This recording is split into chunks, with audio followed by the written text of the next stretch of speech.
పుదుచ్చేరి యానం బంగాళాఖాతంలో ఏర్పడిన తుఫాను కారణంగా Yanam MLA Gollapalli Ashok Srinivas regional administrator Ankit Kumar పాత్రికేయులు సమావేశం నిర్వహించారు.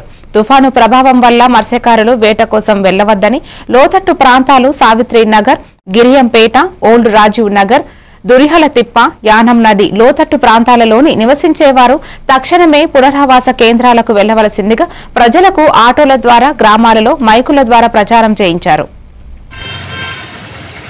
The department that has been instructed to inform the cattle owners so that we can reduce the damage to livestock, and PWD has already cleared all the major drains. Municipality is working on clearing minor drains so that whatever water is there it can easily flow. Then pump sets and mobile pump sets.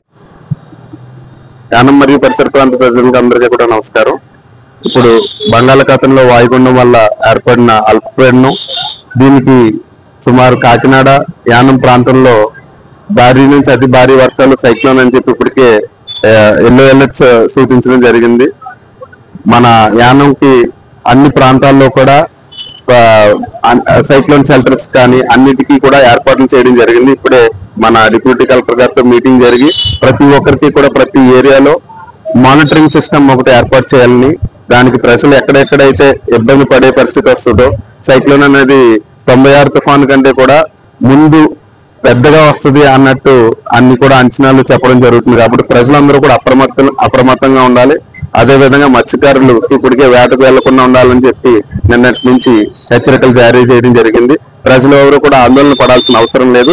Health department కానీ, fire department కానీ, police వారు కానీ, PWD అన్ని departments కూడా సిద్ధంగా ఉన్నారు. మీరందరూ కూడా ఈ పునరావాస కేంద్రాలకు ప్రతి ఏరియాలో కూడా ఏర్పాటు చేయన ఈ అన్ని వాటికి కూడా ప్రజలు వచ్చి ఏమైనా ఇబ్బంది ఉన్నా, భారీ వర్షాలు పడినివ్వండి, లేకపోతే పిడుగులు పడినా, దేనికైనా కూడా అన్ని ఆలోచించి ఎటువంటి పరిస్థితులు, కొంతమంది చాలా పగిలిపోయిన ఇంట్లో ఉంటున్నారు, ఇప్పటికే రేకుల షెడ్లలో కానీ